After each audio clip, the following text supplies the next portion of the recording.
सबसे पहली न्यूज़ वापस। एनजीटी यानी कि हमारा national green tribunal gives clearance to great Nicobar project. क्या हुआ?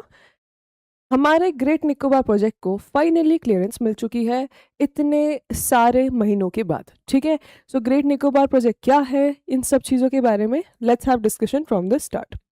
चलिए, तो ग्रीन सिग्नल दे दिया है बच्चों नेशनल ग्रीन ट्रिब्यूनल ने। ये 92,000 करोड़ का ग्रेट निकोबार प्रोजेक्ट अब फाइनली अप्रूव हो गया है। ये मेगा इंफ्रास्ट्रक्चर प्रोजेक्ट है बच्चों। इसमें बहुत ज़्यादा इंपॉर्टेंस इसकी ये है कि ये स्ट्रेटेजिकली लोकेटेड है। जिस जगह पे ये लोकेटेड है वो हमारे लिए बहुत इंपॉर्टेंट है। ऑलरेडी हम बहुत लेट हैं उस जगह को डेवलप करने में। ठीक है, आगे देखिए। Tribunal finds no good ground to interfere, है ना। 2022 का इन्वायरमेंट क्लियरेंस जो है चल रहा है इस प्रोजेक्ट के ऊपर। फाइनली ट्रिब्यूनल ने कहा कि हमें कोई ग्राउंड नहीं दिख रहा है इंटरफेरेंस के लिए। क्यों, किन कंडीशंस पे? पहले ग्राउंड्स क्यों दिख रहे थे? क्योंकि आप देखिए लगभग 18% तक का प्रपोज यूटिलिटी है उस एरिया का। ठीक है, यानी कि ग्रेट निकोबार का ये जो प्रोजेक्ट है ये लगभग प्रपोजल कुछ 18% तक गया था कि मैक्सिमम यूटिलाइजेशन 18% तक पहुंच सकता है।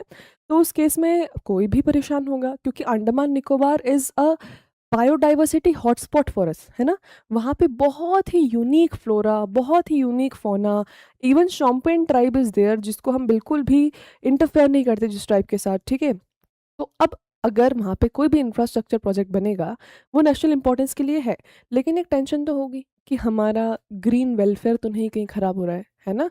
तो इसीलिए बच्चों यहाँ पर इतने समय से ये केस चल रहा था। फाइनली इट गॉट क्लियर्ड, क्योंकि सेंटर ने क्या कहा था, इफ़ यू रिमेंबर, सेंटर ने सबसे पहले कहा था कि हम जितना एरिया वहाँ पर हटाएंगे ग्रीन कवर, उससे ज़्यादा हम ग्रीन कवर वहाँ पे रिप्लेनिश कर देंगे। अब ये करते हैं या नहीं ये देखना पड़ेगा। दूसरा, they said it clearly and loudly कि अगर वहाँ से ट्राइब खुद की इच्छा से हटना नहीं चाहती हैं तो हम उन्हें फोर्सफुली माइग्रेट करने के लिए या फोर्सफुली वहाँ से छोड़ के जाने, एविक्ट करने के लिए प्रेशराइज नहीं करेंगे। ठीक है, वी वॉन्ट फोर्स और pressurise them to leave their own land. अगर उनकी इच्छा है, वो अपनी इच्छा श्रद्धा भक्ति से जाना चाहते हैं तो वो चले जाएं, है ना। तो ये दो कंडीशन मेन थी जिसके बेसिस पे फिर एनजीटी ने बात आगे बढ़ाई। ओके, चलिए। NGT upholds high powered committee review dismisses petitions challenging projects EC scope. Okay, environment ministry ने डायरेक्ट किया है कि भैया आपको कोरल रीफ्स को प्रोटेक्ट करना है। कोरल रीफ्स को आपको वहाँ पे बिल्कुल भी डिसरप्ट नहीं करना है, वहाँ इंटरफेरेंस नहीं होनी चाहिए कोरल में। इसी के साथ कोरल रीजनरेशन भी आपको इंश्योर करना है, और साथ ही साथ ये मेक श्योर करना है कि कोई भी शोर लाइन का इरोजन ना हो, कोई भी टर्टल नेस्टिंग साइट्स का इरोजन ना हो। हमारे जो कोरल्स हैं उनमें कोई भी दिक्कत नहीं आनी चाहिए, क्योंकि ऑलरेडी भारत में कोरल रीफ की प्रेजेंस को इतनी ज़्यादा है नहीं। ठीक है, वी आर नॉट ऑस्ट्रेलिया। हमारे पास जो प्रेजेंस है कोरल रीफ की, हमें उन्हें प्रोटेक्ट करके रखना है। And Andaman Nicobar are example of coral reefs and atolls. ठीक है, तो यहाँ पे हमें इनको प्रोटेक्ट करके रखना है। तो अगर कोई भी ऐसा इंफ्रास्ट्रक्चर प्रोजेक्ट है जो शायद ऐसे इंपॉर्टेंट कोरल रीफ्स को या टर्टल नेस्टिंग साइट्स को ख़राब कर सकता है, तो उसके पहले ही एक प्री वार्निंग इशू हो गई है कि you have to make sure कि the development is not done at the cost of these natural sites and animals. ठीक है, चलिए अब यहाँ पे देखो। 2 मिनट। ऑल राइट, ये बहुत ज़्यादा छोटे आपको फॉन्ट्स में दिखेगा बच्चों, तो मैं खुद ही लिख कर ले आई हूँ आप लोगों के लिए, ताकि थोड़े बड़े फॉन्ट्स में you will be able to see. तो Great Nicobar holistic development project जो है बच्चों, ये एक मेजर इंफ्रास्ट्रक्चर इनिशिएटिव है ग्रेट निकोबार आइलैंड पर जो होने जा रहा है, and this is taking place in the Andaman and Nicobar islands. ठीक है, इसी के साथ इसका उद्देश्य है कि उस जगह को इस प्रकार से ट्रांसफॉर्म करें कि अंडमान निकोबार की जो भी जगह हम यूटिलाइज करना चाहते हैं वहाँ पे आपको military base, civil aviation, modern technology, infrastructure सब कुछ मिल जाए। इन द सेंस कि फ्यूचर में अगर हम किसी वॉर रिलेटेड सिचुएशन में फंसें तो हमारा सबसे स्ट्रॉन्गेस्ट जगह हमारे पास हो। अभी बच्चों अंडमान निकोबार हमारी ताकत है, लेकिन हमने उसको डेवलप नहीं किया है। We have not explored the potential. ठीक है, हमने अभी तक उसको ऐसे संजो के रखा हुआ है, क्योंकि वहाँ पर इतनी ज़्यादा इंपॉर्टेंट फ्लोरा फोना डाइवर्सिटी है कि हम उसके साथ खिलवाड़ नहीं कर सकते। तो हम अभी तक फंसे हुए थे इस डिलेमा में कि भैया हमें ये कंजर्व करके रखना है या हमारा ये स्ट्रेटेजिक लोकेशन यहाँ पर बढ़ाना है। क्योंकि बच्चों if you build infrastructure there, it will definitely cause some hindrance to the natural phenomena that is happening. ठीक है, उनका प्रोटेक्शन, उनका नेचुरल इन्वायरमेंट, उनका ग्रीन कवर, सब कुछ थोड़ा तो कॉम्प्रोमाइज़ होगा, ये तो बिल्कुल तय है। तो इसलिए हम बहुत ज़्यादा डिलेमा में थे कि क्या हमें ग्रीन कवर बायोडाइवर्सिटी को प्रेफरेंस देना है या हमें नेशनल सिक्योरिटी को प्रेफरेंस देना है, क्योंकि अंडमान निकोबार एक इतना स्ट्रेटेजिक लोकेशन है और उसको हम बिल्कुल भी कैपिटलाइज नहीं किए हुए थे, उसको हमने बिल्कुल डेवलप नहीं किया हुआ था। ठीक है, तो यहाँ पे finally there came a midway many years ago, और अभी तक ये एनजीटी के पास में फंसा हुआ था। द सॉल्यूशन वॉज कि जितना भी एरिया हम इस्तेमाल कर रहे हैं उसमें ना हम एनिमल्स, ना हम कोई भी फ्लोरा स्पीशी, ना हम कोई भी ट्राइब, इनके साथ इंटरफेयर नहीं करेंगे। जो भी ग्रीन कवर खत्म होगा उससे ज़्यादा रिप्लेनिश होगा वापस से। ठीक है, तो ये कंडीशंस हमने देखी थी। इसी के साथ यहाँ पे बच्चों इसका उद्देश्य है कि इसको इतना स्ट्रेटेजिक हब में ट्रांसफॉर्म करने हैं जो कि ट्रेड, टूरिज्म, डिफेंस तीनों के काम में आए। ठीक है, ट्रेड और टूरिज्म जनरली, बट अगर हम वॉर रिलेटेड सिचुएशन में हैं तो then it helps us to defend our nation and to attack enemies. Okay, इसको कंसीव किया था नीति आयोग ने। ठीक है, इसको एग्जीक्यूट किया है ANIIDCO द्वारा। इसका जो हम देखते हैं area, the area is about 10% of the island. तो प्रपोज किया था कि अगर आगे भी जाके एक्सपांड होगा तो it will be maximum expanded to 18%, but at present only 10% of the island area is being utilised. ठीक है, 30 साल में अलग अलग फेजेस में इसका बहुत मल्टी फेज डेवलपमेंट हमें देखने को मिलेगा। फेज 1 का जो टारगेटिंग है वो कंप्लीट हो जाएगा 2028 तक। अब हम इसके मेन कंपोनेंट्स देख लेते हैं बच्चों। सबसे पहला इंटरनेशनल कंटेनर ट्रांसशिपमेंट टर्मिनल है ना, ये सबसे इंपॉर्टेंट है क्योंकि यहाँ से हमारा ट्रेड बहुत ही शानदार तरीके से बूस्ट हो सकता है। अंडमान निकोबार आइलैंड्स की लोकेशन आप दिमाग में विजुलाइज कर पा रहे होंगे। ठीक है, it is located near Malacca strait. ठीक है, and Malacca strait is the choke point जहाँ पर चाइना आके फंस जाता है। Also Malacca strait is the point जहाँ से बहुत ज़्यादा ट्रेड होते हैं, specially to ASEAN nations, and ASEAN nations के साथ ट्रेड को हमें प्रायोरिटाइज करना है एट प्रेजेंट, है ना। चलिए, इसी के साथ बच्चों गैलेथिया बे पर ये ICTT बनने जा रहा है, that is international container transshipment terminal, और ये इसीलिए होगा ताकि मलक्का स्ट्रेट से जितने भी कार्गोज हैं उनको हम डायरेक्टली हैंडल कर पाए। और जब हमारा ये बन के तैयार हो जाएगा तो हमें किसी भी साउथ ईस्ट एशियन देश पर डिपेंड नहीं होना पड़ेगा फॉर पोर्ट। जैसे अभी हम एक वेस्टर्न देश पर डिपेंडेंट थे, चाबहार पोर्ट, वहाँ से भी अब हमने विड्रॉल शुरू कर दिया है। ठीक है, तो ऐसे हमें दूसरों पर डिपेंडेंट नहीं रहना पड़ेगा, because when we are dependent on others they can use that against us. ये हमने देख लिया है, पिछले साल तो हमने देखा ही था, थैंक्स टू डोनाल्ड ट्रंप, है ना। Greenfield international airport with dual civilian military use. Okay, so जो ग्रीनफील्ड इंटरनेशनल एयरपोर्ट प्रपोज किया गया है यहाँ पर भी डुअल यूज है। आप देखो हर एक चीज़ डुअल यूज है कि जब वहाँ पर डिफेंस वाली सिचुएशन नहीं होगी तो ये इस्तेमाल होगा फॉर सिविलियंस। ओके, लेकिन जब हम ऐसे स्टेट में हैं कि war is about to happen और some operations is undergoing, then it can be turned into military और डिफेंस यूसेज। ओके, तो इसीलिए यहाँ पे डुअल सिविलियन मिलिट्री कैपेसिटी का इंटरनेशनल एयरपोर्ट भी प्रपोज किया गया है, जिस पे काम चलेगा, जो 4000 पैसेंजर्स पर आवर हैंडल करने की कैपेसिटी रखता है, which is a good capacity in itself. ठीक है, 450 MVA का गैस और सोलर हाइब्रिड पावर प्लांट भी यहाँ बनाना चाह रहे हैं, because the development here is being done और इज बीइंग प्लान्ड कि ज़्यादा से ज़्यादा रिन्यूएबल एनर्जी पे बेस्ड हो, है ना। कल ही हमने देखा था एक रिपोर्ट, मैंने CAPF के बच्चों को कहा था, it's very important, right that down if you remember yesterday's report, जिसमें हमारा एनर्जी जनरेशन आया था फॉर दैट ईयर। पिछले साल का हमारा पूरा एनर्जी जनरेशन जो हमने एक्स्ट्रा किया था 52,000 मेगावाट का, जिसमें हमने देखा था कि 50.5 is completely renewable, 1.6 is nuclear and remaining 48% is non renewable, है ना, which was a good influence on our renewable energy sector. इससे ये पता पड़ रहा है कि हमारा जो एनर्जी सेक्टर हम बढ़ा रहे हैं उसमें प्रीडोमिनेटली हम रिन्यूएबल एनर्जी से बढ़ रहे हैं। ठीक है, इसी कारण, क्योंकि फ्यूचर इज रिन्यूएबल एनर्जी, है ना, तो इसीलिए यहाँ पर हमने सोलर पावर प्लांट्स का इंतजाम पहले ही कर लिया है। ठीक है, तो gas and solar hybrid power plants यहाँ पर स्टैब्लिश होंगे। इसी के साथ 2 ग्रीनफील्ड कोस्टल टाउनशिप सिटीज़ भी प्लान हो रही हैं, तो यहाँ पे जो भी लोग रहेंगे, रहवासी वगैरह, ठीक है, मोस्टली तो यहाँ पे ऑफिशियल जो पोस्ट होंगे उनके लिए भी रहने का इंतज़ाम करना पड़ेगा। तो 2 ग्रीनफील्ड कोस्टल टाउनशिप सिटीज़ यहाँ पे प्लान हो रही हैं, जहाँ पे housing, amenities, potential special economic zone वगैरह सब आपको देखने को मिलेगा। एडिशनल फैसिलिटीज़ जो यहाँ प्लान कर रहा है सेंटर वो ये है कि क्रूज टर्मिनल क्यों?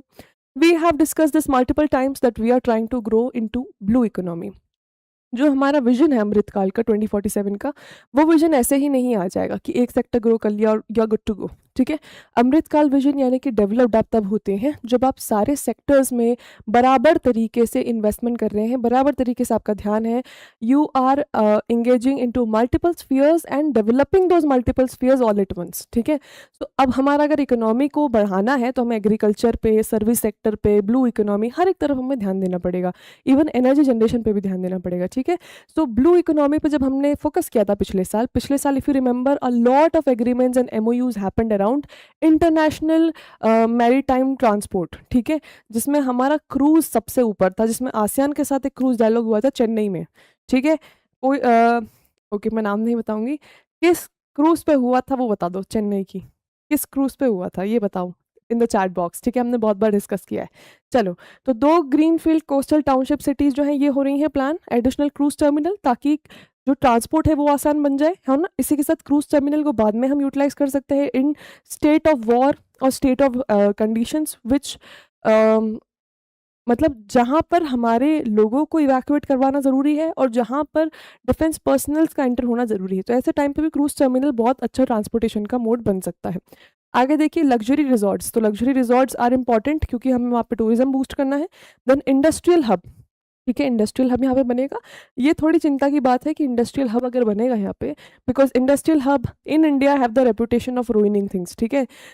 डायरेक्टली आप देखोगे बहुत सारी इंडस्ट्रीज का ओपन फ्लक्स होता है इन रिवर्स, इन ओशन, मतलब उनकी गरम गरम केमिकल्स जो है प्रोसेस होके पूरा आ रहे हैं एकदम खतरनाक टॉक्सिकेंट्स के साथ, एकदम हाई टेम्परेचर पे, और वो बिना किसी फिल्टर के सीधे वाटर बॉडी में रिलीज हो जा रहे हैं। ठीक है। That water body is either a fresh water river और सम ओशन और something like that, and which is not good. आप उसको अगर वॉश आउट कर रहे हो या आप उसको फ्लक्स करना चाहते हो तो आपको ऐसे करना चाहिए कि पहले एक चिमनी लगी हुई है which is filtering all the toxicants, all the waste which is into that chemical composition, जो भी आप कहना चाहो उसको, मिक्सचर को। ठीक है। तो यहाँ पे ये इंडस्ट्रियल हब थोड़ा सा हमें अभी डाउटफुल है कि क्या इसके ऊपर सेंटर सही से काम कर पाएगा या नहीं। बाकी शिप रिपेयर, क्योंकि यहाँ पे कार्गो फैसिलिटी है ना, यहाँ पे हम पोर्ट डेवलप कर रहे हैं तो शिप रिपेयर फैसिलिटी तो रखना ही पड़ेगी। Free trade zone of course, और इसी के साथ कोस्टल ट्रांसपोर्ट, है ना, कोस्टल ट्रांसपोर्ट इज़ इम्पॉर्टेंट, वरना डिफेंस ट्रांसपोर्ट, सिविलियन ट्रांसपोर्ट कैसे हो पाएगा। ठीक है बच्चों। चलिए, अब आगे इसका कॉस्ट और टाइमलाइन की अगर हम बात करते हैं तो total estimated cost at present 92,000 crore की है, बट ये हम सबने देखा है कि as the project moves forward थोड़ा बहुत उसमें एडिशन होता ही होता है, क्योंकि inflation, currency changes and all, है ना। तो अभी at present it's 92,000 crore, but it can surpass 1 lakh crore in upcoming time. Okay. चलो आगे देखो, 30 साल तक का फेजेस है इसमें प्लान। फेज 1 में पोर्ट और एयरपोर्ट डेवलप होगा 2028 तक। ठीक है।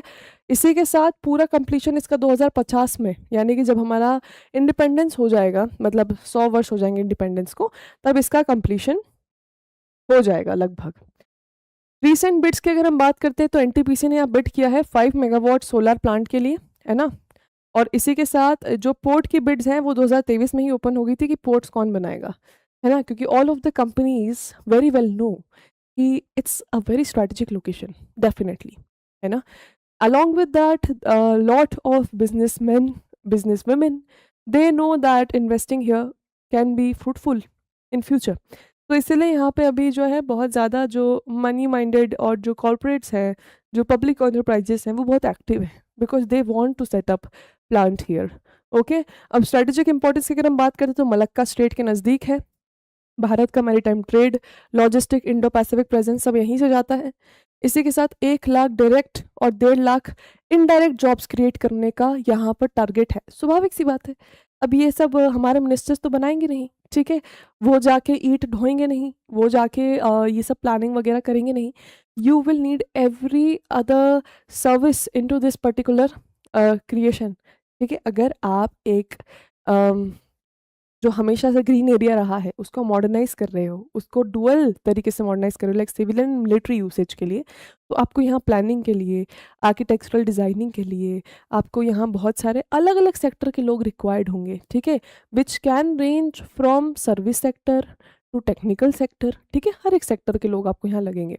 तो इसीलिए यहाँ पे 1 लाख डायरेक्ट और 1.5 लाख इनडायरेक्ट जॉब्स क्रिएशन का एक टारगेट है, जिसमें आप देखिए 4 लाख लोगों को अट्रैक्ट करेंगे ये after the project is completed, ठीक है, यानी कि यहाँ पे सेटल डाउन होने के लिए। Enhances defence, eco tourism and commerce, ठीक है। नेशनल एसेट के रूप में यहाँ पर डिफेंस हमारा मजबूत होगा, हमारा टूरिज़्म यहाँ पे बढ़ेगा और साथ ही साथ हमारा ट्रेड यहाँ से बढ़ जाएगा। तो आप देखिए, एक ही जगह को अच्छे से अगर हम उसका पोटेंशियल एक्सट्रैक्ट करेंगे, तो वो हमारे डिफेंस के लिए, हमारे इको टूरिज़्म के लिए और हमारे कॉमर्स के लिए रिस्पॉन्सिबल हो जाएगा कि हमारी ग्रोथ हो जाएगी। लेकिन इस सब में जो बॉटम लाइन है, वो चिंता अभी भी है और वो हमेशा रहेगी जब तक उसका पालन नहीं किया जाएगा कि ये एरिया हमारे लिए बहुत इम्पॉर्टेंट है। All of this is very important as well. ये जो डेवलपमेंट है, तो अगर डेवलपमेंट हो रहा है तो it should not be done at the cost of those rare, vulnerable and very important flora and fauna, ठीक है बच्चों। तो being a responsible citizen of India, you and me, हम लोग ये चेक करते रहेंगे कि भैया यहाँ पे जो प्रोजेक्ट का डेवलपमेंट हो रहा है ये eight the cost of environment नहीं हो रहा हो, क्योंकि ये भी बहुत ज़रूरी है और पर्यावरण भी बहुत ज़रूरी है ना। और दोनों चीज़ें साथ में हो सकती है। ऐसा नहीं है कि डेवलपमेंट कर रहे हैं तो ये पेड़ पौधे काट दो, पूरे पेड़ पौधों के साथ डेवलपमेंट नहीं हो सकता। हमने पढ़ा है ना सस्टेनेबल डेवलपमेंट। चलिए आगे देखिए, इन्वायरमेंटल एंड ट्राइबल कंसर्न। अब यहाँ पे है शोम्पेन ट्राइब। 3 साल पहले की बात है, एफकेट का पेपर था, उसमें पूछा था शोम्पेन ट्राइब कहाँ की है, ठीक है। तो ये जो है again it's in news, so it can come in your examinations, तो please keep this in mind, okay. Shompen tribe जो है यहाँ की बहुत क्रिटिकल और प्रोटेक्टेड ट्राइब है बच्चों। चलो, इसमें क्या क्या होगा, 130 to 166 square kilometre forest land को डाइवर्ट करना पड़ेगा, जिसमें 8.5 टू 18 लाख ट्रीज आएंगी और साथ ही साथ ये बायोडाइवर्सिटी हॉटस्पॉट है, तो ये हमारे लिए कंसर्न है, ठीक है। इसको सुंडा लैंड कहते हैं। आगे देखिए, शोम्पेन पर इम्पैक्ट हो सकता है क्योंकि ये हमारी पर्टिकुलरली वल्नरेबल ट्राइबल ग्रुप है, इनमें बिल्कुल हम छेड़ाखानी नहीं करते हैं। शोम्पेन ट्राइब अभी भी वैसे ही रहती हैं जिससे हम हमारे नोमैडिक टाइम्स में रहते होंगे, ठीक है। शोम्पेन ट्राइब, इनकी भाषा, इनका रहन सहन, इनका खाना पीना, इनका सब कुछ वैसा ही है जैसे चलता आया है इतने वर्षों से। इनको हिंदी भी नहीं आती है बच्चों, ठीक है। They are very well protected, they are not even aware कि बाहर क्या है, ठीक है, बाहर की दुनिया क्या है, ये ऐसे कपड़े होते हैं, कुछ हवाई जहाज जैसा कुछ होता है। They are not even aware of these things, they are that much protected. और इनको प्रोटेक्ट करना हमारी जिम्मेदारी है क्योंकि ऐसी ट्राइब्स दुनिया भर में ज़्यादा बची नहीं है, ठीक है, और भारत में है, ये हमारे लिए बहुत गर्व की बात है और बहुत बड़ी बात है। चलिए, इसी के साथ निकोबारी ट्राइब्स हैं बहुत सारी, 84 स्क्वायर किलोमीटर पूरा ट्राइबल रिजर्व है, ठीक है। इसी के साथ यहाँ पे डिसीज हो सकती हैं, है ना, यहाँ पे हैबिटेट लॉस हो सकता है, कल्चरल डिसरप्शन हो सकता है अगर ये प्रोजेक्ट सही से एग्जीक्यूट नहीं किया गया। और अगर यहाँ भी वही करप्ट प्रैक्टिसेस शुरू कर दी तो ये जो हम सोच रहे हैं वो हमारे लिए डिजास्टर में भी बदल सकता है। तो this responsibility comes under you and me to keep a check on the government, whichever government it is, ठीक है। बीजेपी है, उसके बाद भले ही कांग्रेस आ जाए, उसके बाद आम आदमी पार्टी, कोई भी सरकार सेंटर में आ जाए, उस सरकार को चेक रखना आपकी और हमारी, हम सिविलियंस की जिम्मेदारी, हम सिटीजन्स की जिम्मेदारी है कि भैया हमें मेक श्योर करना है कि जो गवर्नमेंट है वो सही से काम करे और ये जो हमारे इंपॉर्टेंट कंसर्न पॉइंट्स हैं इनको वायलेट ना करे वो, ठीक है। Critics highlight flawed compensatory afforestation and biodiversity threats, जो हर बार होता है, ठीक है, कि सेंटर से तो बहुत अच्छे इंटेंशन से पास हो रहा है लेकिन नीचे आते आते हमारे यहाँ क्या होता है, हमारे यहाँ होता है डिसेंट्रलाइजेशन, ठीक है। डिसेंट्रलाइज्ड है ना सब काम, है ना, हम डिस्ट्रीब्यूट कर देते हैं कामों को अक्सर, ठीक है। तो सेंटर से तो वो पास होता है बड़े अच्छे इंटेंशन से, लेकिन जब आता है नीचे नीचे नीचे नीचे मिनिस्टेरियल लेवल तक, तब तक वो चीज़ें इतनी करप्ट हो जाती हैं कि जो जिस इंटेंशन से पास किया जाता है उस इंटेंशन तक का वो बचता नहीं है ना। तो यहाँ पे वही है कि पावर अब्यूज़ ना हो, इधर करप्शन ना हो, ठीक है, इधर ऐसी कोई भी चीज़ें ना हो जिससे यहाँ की हॉटस्पॉट, यहाँ की बायोडाइवर्सिटी, यहाँ के ट्राइब्स, यहाँ का जो हमारा स्ट्रेटेजिक एक नेचुरल एंगल है वो खराब हो, ठीक है। चलिए, यहाँ पे देखिए क्रिटिक्स ने ये भी हाईलाइट किया कि भैया इंटरनेशनल ग्रुप्स हैं वो जीनोसाइड रिस्क बता सकते हैं शोम्पेन के लिए, शोम्पेन ट्राइब को बहुत खतरा है यहाँ पे, ठीक है, तो उन्हें संभाल के चलना है। कब था, कल का दिन, यस, कल के दिन हमारे नेशनल ग्रीन ट्रिब्यूनल ने इसको अप्रूव कर दिया है कि चलिए आप बना लीजिए, लेकिन ये सब ध्यान में रख के बनाइएगा, ठीक है। अब यहाँ पे अंडमान और निकोबार के जो एडमिनिस्ट्रेशन है उन्हें नोटिफाई कर दिया है कि डेवलपमेंटल एरिया कितना होने वाला है, दिसंबर 2025 में सब नोटिफिकेशन चला गया है वहाँ पे। इसी के साथ appeals possible to supreme court, tribal leaders report land surrender pressure, ठीक है। यहाँ पे यही है का प्रेशर जो है शायद लगने वाला हो, ठीक है, क्योंकि कुछ ट्राइब्स ने ऑलरेडी रिपोर्ट भी कर दिया है. So that is the situation that center and all of the ministers and officials should stand on their words. Development वैसा ही हो जैसा उन्होंने कहा है एनजीटी के सामने, then it will be good enough. Okay? चलिए, तो यहाँ पे हमारा पूरा ये वाला आर्टिकल आज कंप्लीट हो गया है. I hope you all understood. Any doubt till here just let me know.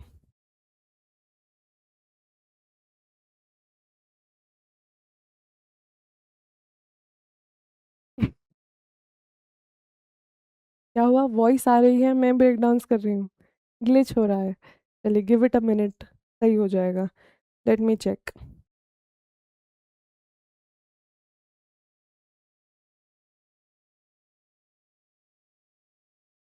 Late me check, just give me a minute बेटा, गिव मी अ मिनट.